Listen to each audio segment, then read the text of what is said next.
21세기 미래 전쟁에는 소리보다 더 빠른 신무기가 대량으로 사용될 것으로 예상된다. 특히 대기권 내에서 마하 5 이상의 빠른 속도로 비행하며 표적을 타격할 수 있는 극초음속 무기의 등장은 미래 전쟁의 판도를 완전히 뒤바꿀 것이라는 전망까지 나오고 있다. 아직까지 극초음속 무기를 요격하거나 방어할 수 있는 마땅한 수단이나 대책이 없기 때문이다. 이러한 배경 때문에 미국을 중심으로 선진국들은 차세대 전략무기로 극초음속 무기 개발에 사활을 걸고 있다. 전쟁에서 남들보다 빠른 속도로 움직일 수 있는 능력은 엄청난 장점이 될 수 있다. 동서고금의 수많은 사례를 통해 무기는 물론 군대 빠른 이동 속도가 전투는 물론 전쟁의 승패를 가르는 중요한 변수임을 확인할 수 있다. 그런데 21세기에는 소리의 속도보다 빠른, 그것도 음속의 5배 이상 빠른 극초음속 무기가 등장해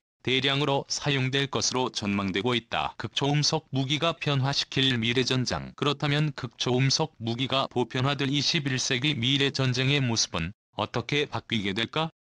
먼저 마하 5 이상의 속도로 순항이 가능한 극초음속 폭격기가 있다고 가정해보자. 이 극초음속 폭격기는 시속 6120km 이상의 속도로 순항이 가능해 이론상 뉴욕에서 북경까지 약 11,150km의 거리를 2시간 이내에 비행할 수 있다. 같은 거리를 기존 B나 B-52 폭격기로 비행하려면 최소한 8시간 이상의 시간이 소요된다는 점을 감안하면 엄청난 기술적 진보라 할 수 있다. 굳이 사람이 탑승하는 극초음속 폭격기를 출격시키지 않아도 된다. 만약 마하 10 이상의 속도로 비행이 가능하고 기존 방어체계로는 탐지조차 불가능한 극초음속 미사일로 표적을 공격할 경우 지휘부의 신속한 결정만 보장된다면 실제 공격 시간은 극단적으로 단축시킬 수 있다. 이것은 표적이 지구 어디에 있든 과거와는 비교할 수 없을 정도로 빠른 속도로 정밀 공격이 가능해진다는 뜻이며, 이제 극초음속 무기의 사정권에서 도망친다는 것은 이론상 불가능하다. 극초음속 무기를 실전 배치할 경우 더 이상 물리적 거리는 군사력을 투사함에 있어 제약이 되지 않는다는 의미다. 극초음속 무기, 마땅한 방어책이 없다. 극초음속 기술이나 이를 활용한 극초음속 무기에 대한 개념은 미국에서 처음 시작됐다. 하지만 극초음속 기술을 바탕으로 극초음속 무기를 먼저 만든 것은 러시아와 중국이다. 러시아와 중국은 미국의 MD에 대응하기 위한 전략 중 하나로 극초음속 무기 개발이라는 카드를 뽑아들었고, 일정 부분에서는 가시적 성과를 거두고 있다. 일단 러시아의 중국이 심혈을 기울여 개발하고 있는 극초음속 무기는 엄청나게 빠른 속도로 ICBM에 비해 낮은 고도를 불규칙하게 움직이기 때문에 정확한 탐지 및 추적이 어렵다. 적이 공격하고자 하는 공격 목표를 예측할 수 없기 때문에 정확한 요격도 불가능하며, 만약 탐지를 한다고 해도 극초음속 무기와 요격 미사일의 상대 속도가 너무 빠르기 때문에 대응할 수 있는 거리와 시간은 기존 탄도미사일과 비교할 수 없을 정도로 짧다는 것이 정설이다. 러시아의 극초음속 무기 개발. 러시아의 극초음속 무기 개발의 기원은 1950년대까지 거슬러 올라간다. 물론 실질적인 극초음속 무기는 1990년대부터 시작되었으며, 그 목표는 미국의 MD를 무력화시키기 위한 것이었다. 1991년 11월에는 구소련 최초의 스크림제트 엔진인 GRL 호로드로 마하 5.8을 기록하는 성과를 거두기도 했다. 하지만 구소련 체제의 붕괴와 정부 지원의 중단으로 인해 1992년을 기점으로 거의 대부분의 극초음속 무기 개발 계획이 중단됐다는 것이다. 이후 러시아의 극초음속 무기 개발은 2013년 8월 러시아 방산업체 관계자의 극초음속 미사일 개발 발언과 같은 해 10월 러시아 부총리의 공식 언급 전까지 철저한 정보 통제 속에서 비밀리에 진행됐다. 물론 러시아의 철저한 정보 통제에도 불구하고 시험 중인 극초음속 무기의 존재가 서방 세계 정보기관에 포착되기도 했다. 일례로 미국은 러시아의 극초음속 무기 개발을 2001년 7월 처음으로 공식 확인했는데, 당시 러시아는 SS-25 ICBM 발사체를 활용해 극초음속 비행체를 대기권 내 고도 33,000m까지 쏘아 올려 마하 5 이상의 속도로 비행하는 데 성공했다. 현재 러시아 정부가 공개한 극초음속 무기는 모두 세 종류로 사정거리 1000km의 최고 속도 마하 8의 3M22 지르콘 극초음속 순항 미사일로 표기, 최대 사정거리 3000km의 최고 속도 마하 10의 KH-47M2 긴잘 공대지 초고음속 탄도미사일, 최고 속도 마하 20 이상으로 향후 극초음속 폭격기 혹은 극초음속 정찰기 개발의 토대가 될 것으로 예상되는 U-71S 아방가르드 극초음속 무기체계가 있다. 중국의 극초음속 무기 개발. 현재 극초음속 무기 개발에 가장 적극적인 국가는 중국이다. 2014년부터 극초음속 무기 개발 정황이 서방 세계 정보기관에 포착되었지만 침묵을 지키던 중국은 지난 2016년 1월 중국인민해방군 기관지인 해방군보를 통해 처음 극초음속 무기 개발 사실을 인정했다. 지구상 어떤 목표도 1시간 이내에 타격할 수 있는 극초음속 비행체를 개발하고 있다고 밝힌 것. 그리고 2018년 8월 중국 국제전문지 참고 소식을 통해 마하 6의 극초음속 비행체 시험에 성공했으며 중국 역시 극초음속 무기 개발 경쟁에 본격적으로 나섰다고 공식 발표했다. 중국 항천공기동력기술연구원이 공개한 자료에 따르면 성공 -2호 로켓으로 발사된 극초음속 비행체는 발사 10분 뒤 고도 3000m 상공에서 로켓과 분리했으며 400초 동안 마하 5에서 6의 속도로 다양한 동작의 시험을 완수하고 예정된 지점에 낙하한 것으로 알려지고 있다. 미국은 처음 중국의 새로운 극초음속 비행체를 U-14로 명명했지만 현재는 둥팡 탄도미사일의 분류 기호를 사용하여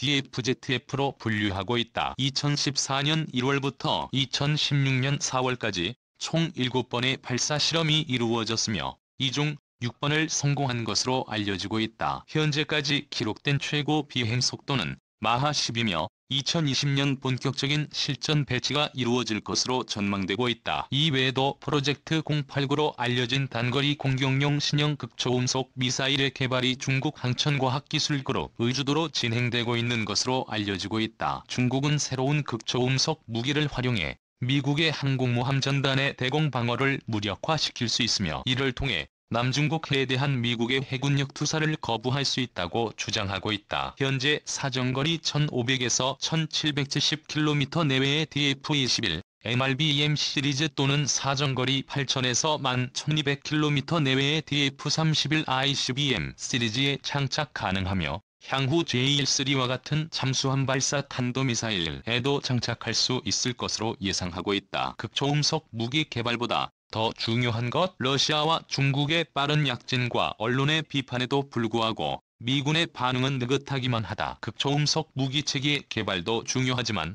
이를 올바르게 사용할 수 있는 전략 수립과 환경 구축이 더 중요하다는 판단 때문이다. 또한 수많은 시행착오 속에서도 실패를 두려워하지 않는 도전과 막대한 예산을 바탕으로 극초음속 무기 개발에 필요한 관련 기술을 착실하게 습득하고 있다. 미군 내에서 극초음속 무기의 군사적 활용 필요성은 1990년대부터 꾸준하게 제기됐다. 9.11 테러 이후 적응도 분쟁에서 외과 수술 수준의 정밀 타격을 필요로 하지만 공격 가능한 시간은 극히 짧은 고가치 표적에 대한 공격 필요성이 계속 높아졌기 때문이다. 미군은 이러한 표적을 시간에 민감한 표적 또는 긴급 대응 표적으로 정의하고 효과적인 공격 방법을 계속 연구했다. 문제는 위성에서 무인 정찰기, 특수부대까지 가용한 모든 전력을 전진 배치하고 작전 지역에서 24시간 대기시키는 방법 외에는 별다른 대안이 없었다는 것이다. 지난 2001년 미군은 오랜 고민 끝에 TST 혹은 TCT에 대한 처리를 위한 재래식 무기를 활용한 전세계 신속 타격 개념을 정립한다. PGS의 목표는 미국 본토에서 멀리 떨어져 있는 표적도 신속하고 정밀하게 공격할 수 있는 무기체계를 검토해 실전 배치하는 것이었다. 2006년부터는 미군 전략사령부 산하의 PGS 임무를 전담하는 신속타격 합동본부를 신설한다. 흥미로운 사실은 JFCCGS에서 특수부대를 위한 병력 수송용 탄도 운반체부터 극초음속 순항 미사일, 위성 공격무기, 우주전투기까지 다양한 무기체계를 PGS 후보로 검토했다는 것이다. 그리고 그 결과 탄생한 것이 현재 개발되고 있는 극초음속 무기들이다. 미국 극초음속 무기 개발 박차. 최근 미국은 2020년 극초음속 무기 실전 배치를 목표로 극초음속 무기 개발에 막대한 국방 예산을 쏟아붓고 있다. 미국 국방부는 지난 2018년부터 극초음속 기술 및 무기 개발을 연구 및 개발의 최우선으로 추진하고 있다. 2019년 한 해에만 극초음속 무기 연구에 2억 5,700만 달러를 투자하고 있으며 이는 전년도 대비 136% 증가한 금액이다. 이 금액은 계속 증가할 것으로 예상된다. 현재 미국의 극초음속 무기 개발은 국방고등연구계획국 이주도하는 형태로 진행되고 있으며 일반에 공개된 주요 프로젝트만 해도 극초음속 비행체 개발 계획인 펠콘 프로젝트, 극초음속 순항 미사일 개발을 위한 극초음속 공기 흡입 무기 콘셉트, 전술 추진형 활공체 개발 계획, 선진 초음속 무기 개발 계획 등 일일이 헤아릴 수 없을 정도로 많다. 미 공군의 경우 올 한 해만 록히드 마틴과 HCSW로 불리는 극초음속 비행체 개발에 9억 2,800만 달러, 공중에서 발사할 수 있는 신속 대응 무기인 ARRW 개발에 4억 8천만 달러 등 총 14억 달러 규모의 계약을 체결하기도 했다. 특히 록히드 마틴은 속도가 새로운 스텔스다라는 구호 아래 극초음속 비행체 개발의 중요성을 역설하고 있으며 이미 지난 2013년 마하 6의 속도로 적국을 감시 및 정찰할 수 있는 SR-72 극초음속 정찰기를 미 공군에 제안하기도 했다. 미 육군 역시 극초음속 무기 개발에만 향후 5년간 10억 달러를 투자할 예정이며 현재 시험 중인 초음속 스크램제트 방식의 지상 발사용 AHW는 2023년 실전 배치를 목표로 하고 있다. 극초음속 무기의 전략적 가치. 극초음속 무기의 가치를 한마디로 요약하면 아무리 멀리 떨어진 표적도 빠른 속도로 신속하게 타격할 수 있고 불필요한 민간인 피해를 최소화할 수 있으며 극초음속 무기 사용에 대한 제약도 없다. 엄청난 운동 에너지를 바탕으로 핵탄두에 가까운 위력을 발휘할 수도 있지만 마땅한 방어 수단이 없다는 점 역시 극초음속 무기의 가치를 배가하고 있다. 실제로 수많은 해외 국방연구소의 실험 및 연구 결과에 따르면 미국과 러시아가 자랑하는 미사일 방어체계로도 극초음속 무기에 대한 요격 혹은 방어는 불가능한 것으로 알려지고 있다. 이처럼 극초음속 무기는 스마트폰처럼 등장 이후 21세기 전쟁의 판도를 완전히 뒤바꿀 수 있는 게임 체인저로 평가받고 있다. 그리고 이제 공상과학 영화나 전쟁 소설에서나 등장할 법한 극초음속 무기들이 속속 개발돼 실전 배치되고 있다. 한 가지 주목할 사실은 러시아와 중국 등의 국가들이 극초음속 무기 개발에 집중하고 있는 동안 미국은 극초음속 무기를 요격할 수 있는 방어 무기 개발에도 노력을 집중하고 있다는 것이다. 일례로 미 해군은 미국 내 주요 방위사업체들과 함께 극초음속 미사일을 탐지하고 추적할 수 있는 새로운 대공 미사일 방어 레이더의 개발에